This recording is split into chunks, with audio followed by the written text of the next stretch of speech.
penting untuk kita bermajlis, penting untuk kita mengikat silaturahim. Kita apa sih yang kita mau bahas kecuali ilmu? Apa sih kita mau kumpul kecuali zikir? Apa sih yang kita mau kebersamaan kecuali kita saling ibadah, mandang, bahagia? Gak pengen ada beban apapun. Ketika ada beban pun terurainya di majlis.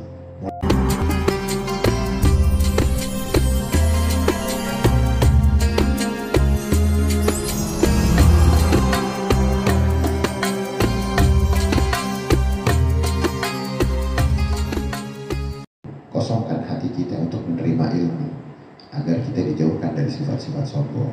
Jangan mentang-mentang tahu, aku udah tahu ini mah, udah tahu itu mah. Ya, kosong aja. Sama kita ketika majelis di hari Jumat, ya, kita kosongin diri kita untuk memetik ketakwaan, pesan-pesan takwa, supaya kita termasuk orang-orang yang bisa disirami sama apa? Sama tetesan embun dari surganya Allah.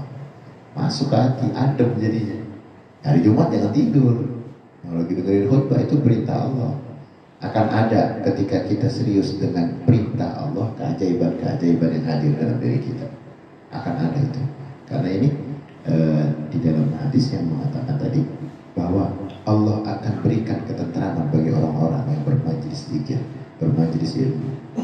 Jadi salah satunya kan kita kalau lagi taklim kan ingat-ingat Allah terus. Kamu mau ingat apaan? Itu. Ada momen-momen di mana ruh kita itu kita pasrahin untuk ilmu. Kita masuki ilmu-ilmunya Allah, ingatan-ingatan yang memang ditekankan oleh guru-guru kita, risalah dari nabi-nabi kita, ya, kalimat-kalimat dan hadis-hadisnya. Ini momen di mana kita ini jangan sampai kehilangan, karena umur kita nggak tahu, cepat banget. Ini buat muzakarahnya kita bahwa penting untuk kita bermajlis, penting untuk kita mengikat silaturahim. Kita apa sih yang kita mau bahas kecuali ilmu? Apa sih kita mau kumpul kecuali zikir? Apa sih yang kita mau kebersamaan kecuali kita saling ibadah, mandang, bahagia? Gak pengen ada beban apapun. Ketika ada beban pun terurainya di majlis. Mulai mencair yang kemarin rada-rada gondok-gondokan. Di majlis mulai tenang lagi. Apa? Kenapa? Karena menenteramkan. Itu nikmat dari Allah. Karena di majelis itu nentramin. Setiap kali kita datang ke majelis, kalau kita ada yang kita bawa pulang, nikmat dari Allah, rezeki kita dapat lebih canggih daripada rezeki yang katanya di dunia ini. Karena itulah yang hakikatnya bisa nentramin kita besok ke hadapan Allah. Jadi saksi-saksi yang kita bawa pulang besok kita gandol, pahalanya gede.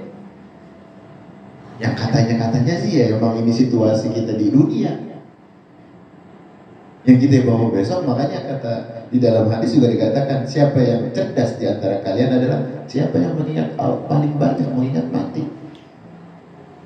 Itu kecerdasan sampai mati atau akhirat dijadikan oleh di dalam agama kita satu momen kecerdasan hakiki yang benar-benar ingat mati, karena itu yang kita bawa abadi. Kita ini ya taruhlah orang yang baru bertaubat, terus kita baru bertaubat, kita merasa terus itu udah cakep. Kenapa? Karena inna tawwabin yuhibbullah at-tawwabin wa yuhibbul mutatahhirin. Allah itu senang sama orang-orang yang baru taubat. Makanya kita perbarui aja terus taubat kita. Jangan merasa orang bersih, merasa terus aja bersalah. Karena di saat kebersalahan kita itu ada pada diri kita, Allah suka sama kita, Allah senang sama kita. Kalau udah Allah senang, apa aja bisa jadi. Tangan kita jadi tangan panjangnya Allah, langkah kita jadi langkah panjangnya Allah. Udah diredoin aja sama Allah semuanya. Kenapa? Karena dengan rasa takut kita sama Allah. Jangan takut kita diawasin sama Allah, jangan sampai begini jalan. Akhirnya berkah semua langkah-langkah kita. Itu kita bantuin apa namanya? Di Petamburan, kita bantuin saudara kita di bencana, kita bantuin teman kita yang lagi kesusahan. Langkah kita itu aja udah kita anggap bahwa ini adalah pengawasannya Allah. Dikasih keberkahan luar biasa tanpa kita rasakan. Nah, ingat ilmu yang baru kita dapat, Allah menaungkan di dalam majlis di mana zikirnya Allah ada di situ, ilmunya Allah di situ, diberikan naungan rahmat dan kasih sayang. Itu. Jadi orang lain terserah, nggak apa-apa, hak dia, ya, free. Hidup itu bebas. Aisma si'ta fa innaka mayyitun. Nabi pernah diingatkan, hidup semaumu wahai Muhammad, sesungguhnya engkau akan mati. Itu Nabi digituin, gimana kita? Hidup semau kita, semau dia, hidup semau dia. Kalau kita lagi lempengan disakitin orang, dikatain orang, nggak apa-apa. Bebas, bebas. Ya, tinggal nungguin matinya doang. Besok ketemu gitu. Jadi momen-momen yang Anda bilang tadi, bahwa memorial tentang kehidupan kita pada ta'aruf kita seseorang itu menjadi saksi amal ibadah. Kalau kita ketemu sekali di mana ya? Di terminal, ketemu sekali di mobil, ketemu sekali di stasiun. Kalau memori kita baik tentang orang itu akan menjadi amal soleh buat kita. Itu aja. Siapa ya? Orang-orang yang pernah kita sabak di Cianjur kemarin. Apa balik lagi kita? Belum tentu. Apa mati belum tentu kita balik lagi ke sana. Belum tentu. Tapi kesan kita dan kesan mereka itu yang akan menjadi saksi kita. Dan itu mudah-mudahan dijaga sama Allah dan dikekalkan. Itu kita minta. Takut itu brojol di tengah jalan. Takut dengan sombongnya kita, dengan ujungnya kita. Takut. Dengan rasa takut itulah Allah jaga. Makanya kita bekali ilmu, kita bekali zikir, kita bekali majlis. Nyenengin diri kita terus aja di dalam majlis. Makanya hiburan kita itu sebetulnya bukan di bioskop doang. Di sini nih, kita kumpul, nyenengin ruhiyah kita. Gitu. Ya mudah-mudahan kita makin semangat. Ya. Mudah-mudahan kita makin istiqomah. Kalau ada teman-teman kita yang lagi kurang sehat, coba jadi satu tubuh sama kita. Kita udah harus belajar. Ya, teman-teman kita kan udah pada pulang di sebagian. Tinggal cerita kita doang nih, kapan nyusul.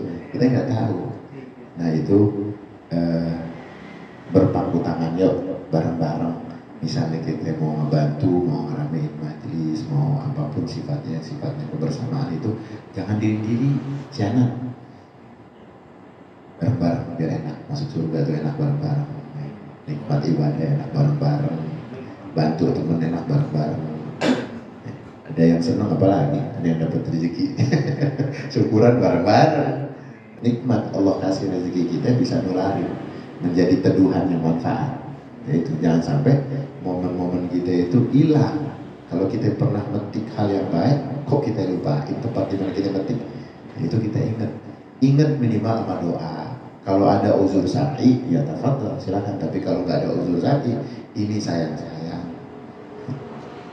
Ya kita mudah-mudahan ya, kita harapkan mudah-mudahan apa yang kita amalkan, apa yang kita niatkan diridhoi oleh Allah, diterima oleh Allah, dikekalkan oleh Allah, dan dijadikan besok jadi saksi kita ketemu baginda Nabi besar Muhammad sallallahu alaihi wasallam dan para pemimpin pendahulu kita salafus saleh dan para khulafaur rasyidin.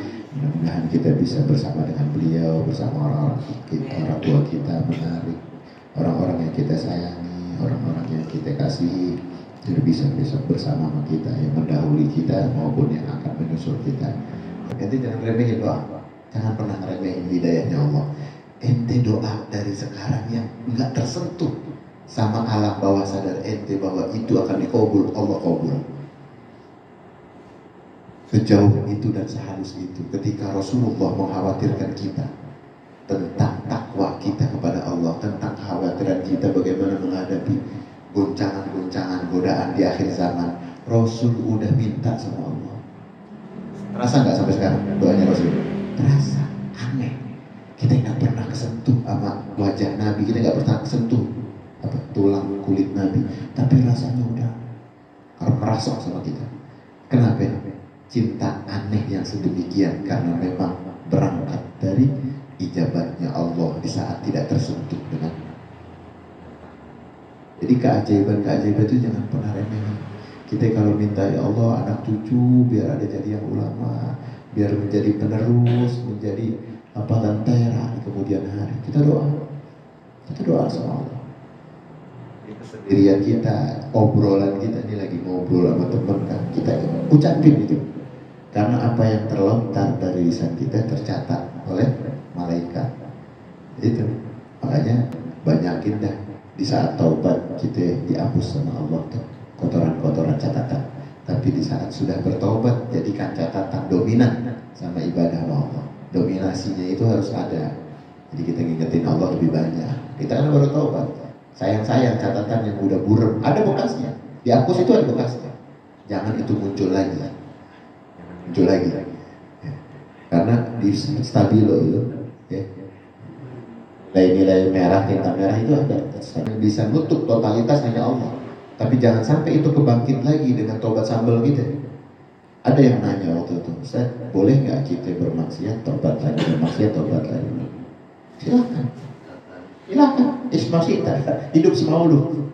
Tapi kita nggak tahu matikan dalam keadaan apa. Apakah Allah mengabulkan tobat kita? Dikabulin Allah. Diampuni. Diampuni. Karena kita nggak boleh menutup keghafarannya Allah, kemaha pengampunannya Allah. Kita nggak boleh. Orang bermaksiat, habis gitu ditobat. Cuma ingat, apa Allah terus diamkan hal itu terjadi kepada orang-orang yang istihza kepada agamanya? Jangan main-mainin agama. Allah nggak bakal tinggal diam dengan orang-orang makhluk-makhluknya yang main-mainin agama.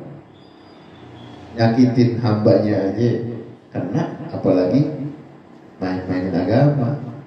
Ya gitu. Jadi jangan sampai orang itu ngeremehin dosa kecil. Jangan. Istighfar. Anggap dosa kecil itu bagian dari dosa besar yang kita harus hindari. Karena dosa besar ketika hinggap, kita betul-betul taubat nasuha. Kita nggak mau terhinggap yang besar-besar. Itu belajar dari dosa-dosa kecil. Kita minta sama Allah dari sekarang. Bi barakati hadil majlis, bi barakati hadil ta'allum, bi barakati hadil maulid yang kita baca. Itu kita minta, ya Allah kabulkan. Jauhkan dari mara bahaya, jauhkan dari apa-apa yang bisa mencelakakan akidah, ya Allah. Doa. Kita nggak tahu anak kita besok terjerumus sama akidah apa. Dan jadiin begitu banyak. Orang-orang yang kayak Dajjal itu banyak. Mudah-mudahan dari majelis kita ini berangkat ya. Kita nggak nyangka dari orang-orang yang hadir seperti kita yang kelihatannya sederhana, tapi bisa menjadi estafet dakwah kepada orang-orang awam di sekitar kita. Nah, amin ya rabbal alamin.